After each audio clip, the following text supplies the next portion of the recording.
Shalom, my bitches. My end is here at NFY, bringing you the Kevin Jenkins Experience. Chapter 1, Part 1, by Hambone3110.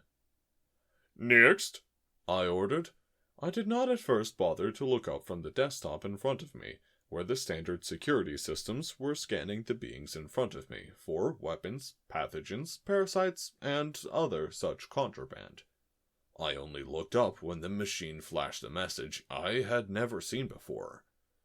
Error: unknown species. It was small, barely tall enough to see over the top of my customs desk, in fact. A quadriform biped, 4 limbs ending in 5 manipulating digits. Much of its body was covered in obviously synthetic fabric, with only the forepaws and head visible. Much of the head, the top, around the ears, and down under, and around the nose and mouth, was covered in short, coarse fur of a brownish hue, apart from where this had been shaved in front of the ear to accept a cybernetic of some description.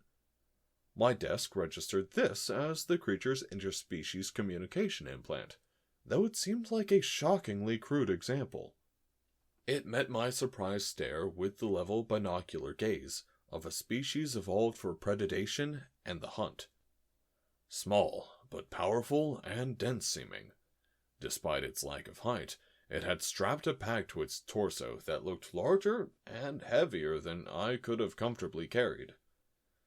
Abductee 907 42 96 53, it introduced itself. Name: Kevin Jenkins.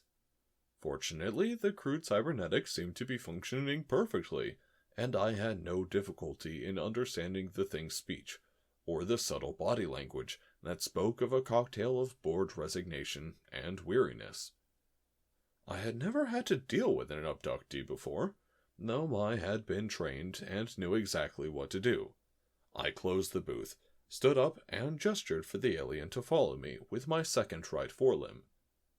"I'll need to interview you in private," I told it. Him. He picked up a second bag and strolled. Strolled? While carrying more than I suspected I could physically lift after me. Whatever this thing was, it was from a high-gravity planet. "I know the drill," he said. "Pretty sure I'll be leaving this station before too long." "Why would that be?" I asked politely as I ushered him into the private interview corral and activated the privacy field. The sounds of immigration control evaporated as a sudden fuzzy silence engulfed us. He dropped the bags and they landed with a solid, dense noise that told me they were exactly as heavy as they looked. "It's only a matter of time before your colleagues in security prosecute me for vagrancy," he said. "Why would they do that?" I asked, to make conversation as I prepared the official forms. "Article 227, paragraph 16 of the Galactic Treaty of Laws," he said, stretching out and rolling its head. His endoskeleton issued a loud clicking sound, and he issued a sigh that my implant interpreted as pleasure. He laughed, a sound that served the exact same purpose as it did in mine, though this one tinged with bitterness. "Technically, as a member of a pre-interplanetary species, I'm a non-sentient specimen of indigenous fauna, and therefore cannot be legally employed or own property." I indicated my understanding by nodding, another gesture our body language shared in common, and raised the fur at the nape of my neck. "The Courtie abducted you, didn't they?" "My kind call them greys," he replied. I nodded. The Courtie were small, even smaller than this being, gray-skinned but with large eyes and oversized brains as a result of a centuries-long eugenics program within their species, which had vastly expanded their intelligence.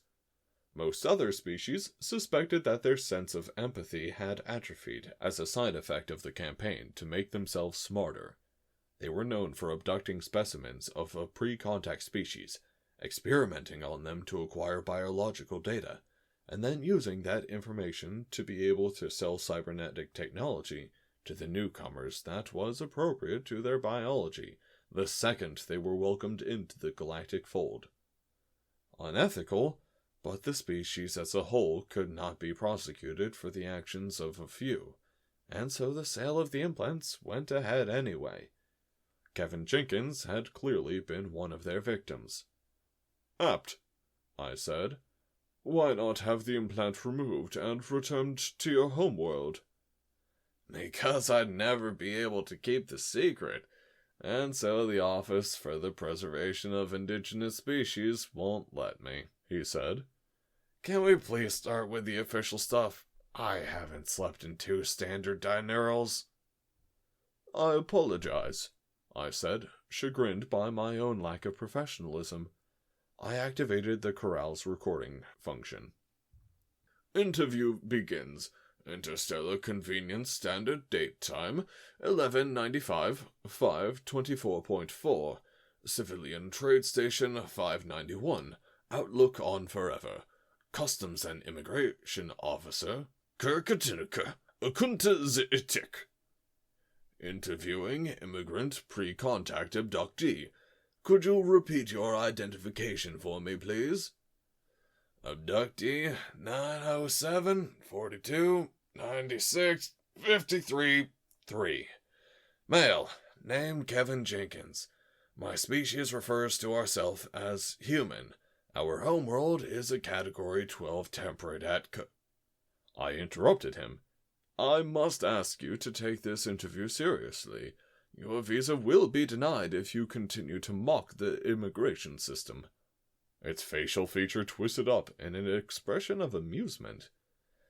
"I assure you, officer, I am not mocking the immigration system. My species' homeworld really is a Category 12 temperate. You will find the documentation verification of that fact in this data storage." I ripped the data from the storage and attached it to the recording. True to his word, a full survey of the human homeworld revealed that it was indeed a Category 12. A death world. Hostile, vicious, and forever primordial. Experimentally, I tried to enter this fact into the paperwork, which, of course, threw up an error code. "It is considered impossible for sentient beings to evolve on Category 12 planets," I said. "As I explained off the record, according to Article 227, Paragraph 16 of the Galactic Treaty of Laws, I am, legally, not a sentient being." It raised its forelimbs, and the torso joints moved in a complicated way, denoting resignation. I gave this some consideration and scrapped the form. He was quite correct, and that status made properly navigating him through the immigration paperwork impossible. The recording would just have to do. Jenkins nodded, and our implants eventually decided that he meant that a prediction had come true. "You can see why the administration on Station 442 kicked me out," he said. "I'm a bureaucratic anomaly. The whole system is far too rigid to accommodate me and mine." I caught myself nodding my agreement and shut the gesture down. It would show up on the record and negatively impact my next performance evaluation. "I get the impression that Station 442 is not the only place where you—" I was interrupted by an alarm. 3 short howls of noise. The attack alarm! "Impossible!" I exclaimed as I leapt out of my chair, and registering the motion, the corral shut down our privacy field. The remaining passengers from the shuttle that we were processing were responding with varying degrees of calmness. Some more skittish species were beating a hasty retreat to the shuttle's airlock, while others waited for instructions. I had not finished gathering my thoughts when there was a sudden, violent lurch that knocked me from my feet. I saw Jenkins sway with the motion and remain upright, despite the fact that he was balanced precariously on only 2 legs. A second alarm began to sound, the long wail of a station danger alarm. This was followed by the angry growl of a hull breach alarm. but oddly, not the decompression alarm. That could only mean one thing. Them? Here? I asked of nobody as I struggled to my feet and trotted to the weapons locker. Them? Jenkins asked, loping along easily next to me in what was clearly much lower gravity than he was evolved for. The locker reacted to the security codes my station security officer's harness was broadcasting, and open, spilling out a pair of pulse guns, 2 personal shield emitters, and a magazine of coin-sized nerve jam grenades.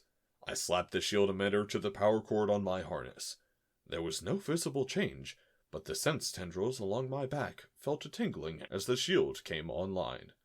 The pulse gun configured itself for my species as I picked it up, and connected its power cable to my harness. "Hunters," I whispered.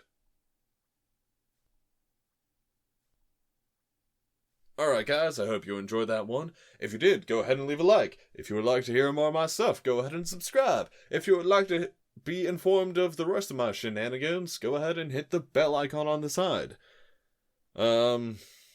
Usually I have shit to say after the random YouTube spiel, but I really fucking don't. So, yeah, have a nice one, y'alls.